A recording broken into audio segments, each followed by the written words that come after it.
Welcome to the Baxter Building. We make a point to do family dinner every week. Sunday at 7, on the dot, no matter what.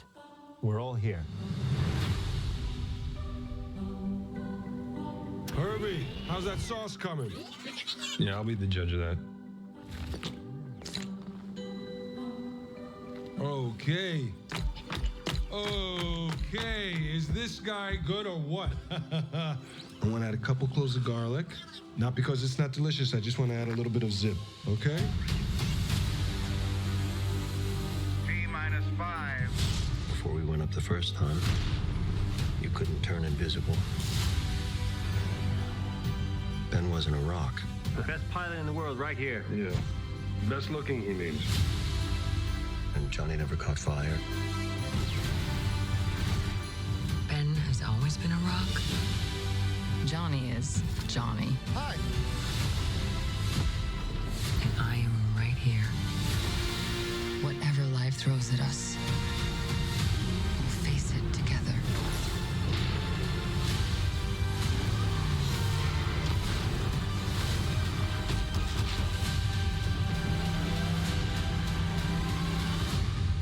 As a family.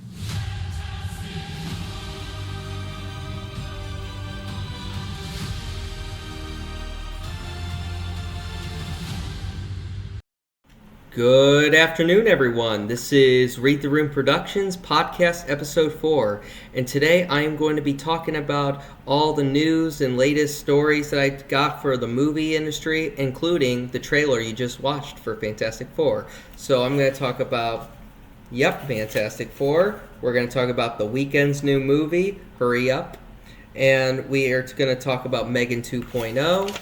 We're going to talk about Scream 7. And we're going to talk about Final Destination Bloodlines. And finally, Jurassic World Rebirth. And so, if you have any questions or comments, let me know in the comment section below. But otherwise, let's get started. Alright, so the Fantastic Four movie. So the trailer you just watched, it looks pretty good. It's got a good cast. Got Pedro Pascal, Vanessa Kirby, Joseph Quinn, and Ivan Manuberich.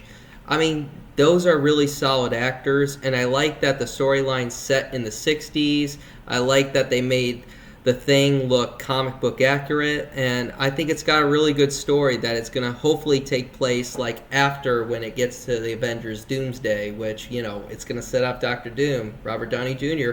Can't wait. Hopefully we'll get to see him in a post-credit scene. So I can't wait to see like how they transform this kind of universe with these four characters, and I believe Kevin Feige knows what he's going to be doing. And if you don't know who he is, he's the president of Marvel. He's definitely got those decisions down, so can't wait for that. It comes out July 25th. It'll be 2 weeks after Superman, so can't wait for that. Definitely going to be good in my opinion. Hopefully, I believe it will be great. All right, The Weeknd movie, Hurry Up Tomorrow. So this movie, it looks interesting, but it reminds me a bit of the Mirror Maze that he did in the Super Bowl, where it was like he was singing the I can't feel my face when I'm with you, but I love it. But it's kind of like his song matches a lot to this kind of movie because it's like, it's freaky, it's weird. But it stars, Jenna Ortega, it stars Barry Keoghan, and it's kind of like a weird kind of like, about a musician going through all his mental problems and all that stuff, been doing drugs, drinking, and Jenna Ortega's like playing a weird psycho, she's like an audience person who loves the musician, but of course he is kind of thinking of her like as a stalker, so it's a kind of like a weird kind of like take on this new movie. But no offense to The Weeknd, I think he's a good artist, but his acting we will find out as we continue. But this movie looks a little weird for my taste, but hey, maybe it'll be good. We'll see. All right, Megan 2.0. So this movie looks actually interesting, except so like the first movie, I like that it brought in a kind of like an AI kind of like companion robot for like the young kids to help them like get through the kinds of things like a parents would do. But then it kind of turns into like a Chucky kind of like, like I wouldn't say rip off. It just turns into like similar vibes like Chucky.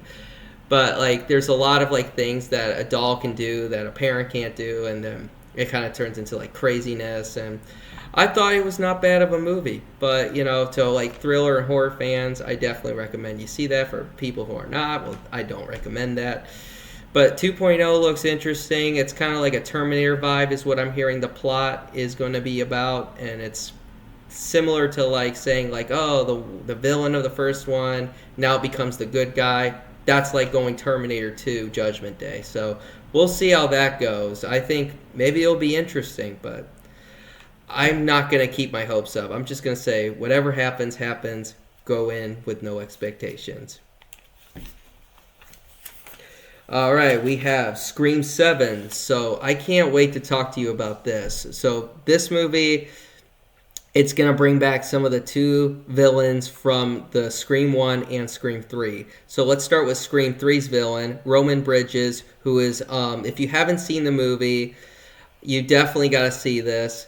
It is a really good franchise. So it's going to bring back one of the villains named Roman Bridges, who is played by Scott Foley, and he's returning from the villain from the third movie. And then we're, of course, getting back Matthew Lillard, who was the villain in the first movie. He was one of my favorite characters in Scream, and he made me laugh so much because I remember Matthew Lillard was in so many movies. I mean, we all know he was Shaggy in Scooby-Doo. He was also in other good films, but he was always funny. He was kind of a funny dude who you could just laugh and just joke around with, and he would always make things really fun for the audiences. So I can't wait to see his return in the Scream franchise.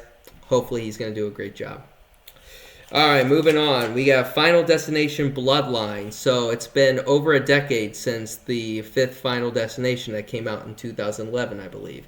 This movie actually has promise for horror fans, but I'm praying it is not going to be like a reboot, but if it's an origin story, I'm curious how that's going to play out. But if it is a reboot, let's just hope that they're going to keep the storyline really entertaining for the horror audiences. So we'll find out as the movie comes in soon. Last thing is Jurassic World Rebirth. That's starring Scarlett Johansson and Jonathan Bailey. So this is another movie that's going to be after the trilogy of Chris Pratt's. This one is now with Scarlett Johansson. Now it's going to be about dinosaurs having new different kind of like species, different like experience on how dinosaurs can create and how they expand on their civilization, their living. It looks like an interesting, fascinating movie, I could say. The way they structured the dinosaurs, and for dinosaur fans out there, I think you guys are going to be ready to go watch this movie when it comes out this spring. So it's coming out on July 4th, so 1 week before Superman, so that's going to be on the horizon next. I will say this movie definitely has a really uniqueness, and it's got promise, so we'll see. But we've seen so many dinosaurs. I'm just hoping we get something like new in the species of dinosaurs, but I think we're going to as the movie comes in soon.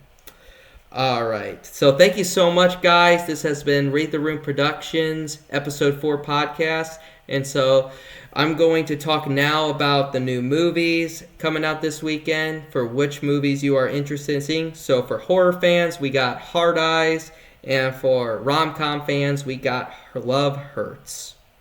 And so Hard Eyes, for horror fans, looks like a really good, like a serial killer killing couples. I mean, that's kind of like a crazy kind of fantasy where, there's always going to be like love in the air in February. And then, of course, there's a killer just trying to kill a couple. I don't know why. Maybe it's because of, he's very weird with it, or he's just, jealous and rage because maybe he lost somebody he loved. I mean, I don't know. There's like so many things that can drive a killer mad to killing couples. But in my reality, I think that's a little ridiculous and stupid. But it looks interesting just because of, there looks like there's humor in it. There looks like there's going to be some really cool story to show. So this movie is written by Christopher Landon, who did all the other like movies like Freaky, Happy Death Day, and one of my personal favorites, Scout's Guide: Road to the Zombie Apocalypse. That was an amazing film.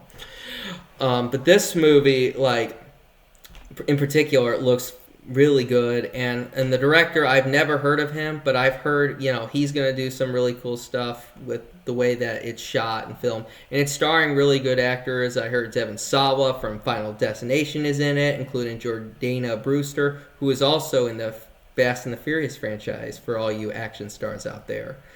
But anyway, now we're going to move on to Love Hurts. So this movie stars Kiwi Kwan, and this one he starred in was Everything Everywhere All at Once, and he was really good in that movie. And he was also in the other films when he was young. He was playing Short Round Indiana Jones, and he played Data in The Goonies with Sean Astin, Corey Feldman, and it had Josh Brolin in it. That one was like my underrated movie of all time. And so this movie, Love Hurts, it actually has Sean Astin in it, who was the lead character in Goonies, now going to be, in Love Hurts. And this movie looks really fascinating, and it's promising too, because it's kind of like a rom-com action, but a lot of like cool kind of like funny moments where he's just kicking butt all day long in the office. It looks good. Can't wait to watch it. Someone told me it was really good, so can't wait to watch it when I get to see it this weekend. All right, thank you so much, guys. This has been Read the Room Productions episode 4. Please follow me, subscribe, ring the bell, get notified, and just comment me with any questions that you have for my channel, and I will talk to you soon. Okay, have a good day. Bye-bye.